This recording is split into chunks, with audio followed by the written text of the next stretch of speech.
onde surgiu esse careca do INSS? De quem é a responsabilidade desse careca do INSS ter roubado de aposentados e pensionistas, Josias?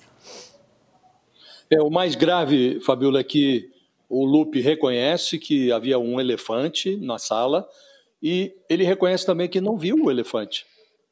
E nada é mais indisfarçável do que um elefante.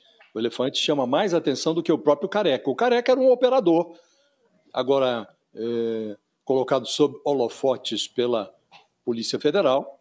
O operador simplesmente entrava no INSS e trocou propinas por acesso ao bolso dos aposentados. Os aposentados foram assaltados. Começou o assalto na gestão do Bolsonaro e se multiplicou durante o governo Lula. E o Carlos Lupe não se deu conta, mas ele utilizou um trecho bíblico que é o mantra do Bolsonaro. Ele disse: a verdade sempre vence, a verdade é libertadora. Todo mundo sabe que esse versículo bíblico, segundo o qual conhecereis a verdade e a verdade vos libertará, é o mantra do Bolsonaro. Então, o Lupe, sem querer, está utilizando até a pregação bolsonarista para tentar se eximir de responsabilidade. O problema é que não dá. Não dá para um ministro da Previdência agora alegar que o escândalo existe há muito tempo, esse careca estava lá há mais de 15 anos.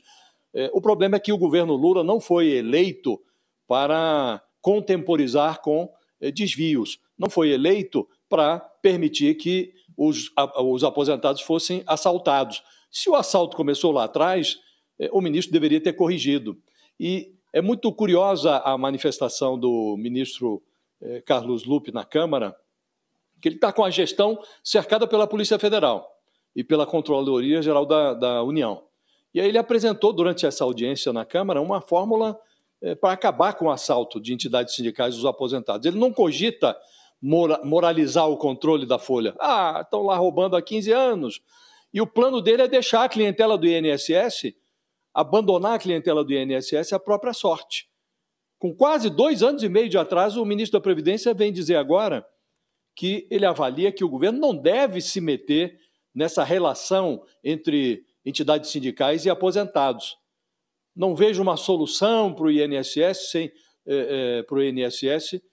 continuar sendo intermediário nessa relação. E aí ele diz: se não estancar esse câncer agora, ninguém segura mais. Ora, devia ter estancado lá atrás. Ele foi informado do câncer em 2023 e ele permitiu que o câncer se disseminasse, se multiplicasse durante a gestão do Lula. E agora a Polícia Federal atribui a assessores do Lupe, assessores que ele acomodou na cúpula do INSS, a multiplicação desse câncer. Os assessores do Lupe, segundo a Polícia Federal, trocaram propinas pelo acesso não autorizado ao bolso dos aposentados. E depois da fechadura arrombada, o Lupe quer derrubar a porta.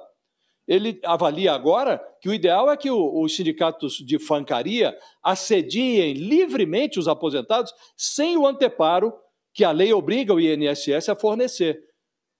Então, é como se ele tivesse cego e agora ele enxerga o melhor caminho é sair da intermediação, tirar o INSS da jogada, deixa lá os aposentados à própria sorte. Né?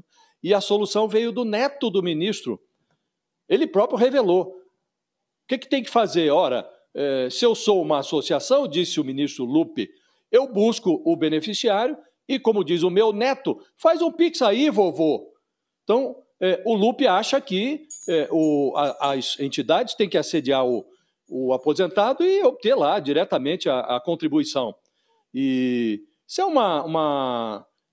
a manifestação do Lupe, Fabiola, é a demonstração mais eloquente da diferença entre a genialidade e a estupidez. A diferença entre o gênio e o estúpido é que o gênio tem limites, a genialidade tem limites. A certa altura, o Lupe disse lá na Câmara que a prioridade dele é proteger os aposentados. Alguém que alega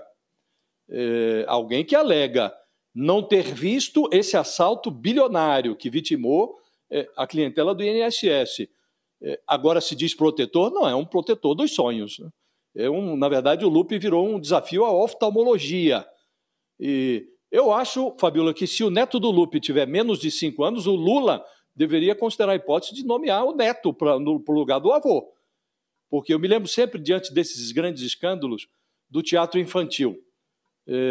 Teatro infantil com aqueles enredos básicos. Ali as crianças acabam se integrando à catarse, elas participam do espetáculo, elas interferem na história, vaiam os vilões, torcem pelos heróis e entram no palco, às vezes, avisam o Chapeuzinho Vermelho aos berros que o lobo mau está se aproximando, que vai atacar. Então, o que faltou ao Ministério da Previdência foi uma criança de 5 anos, que saltasse da poltrona do Ministério em chamas para gritar para o Lupe: vovô, pelo amor de Deus, fuja dos seus assessores, vovô. Então faltou uma criança de 5 anos. Talvez o Lula deveria considerar a hipótese de nomear para ministro da Previdência o neto do Lupe.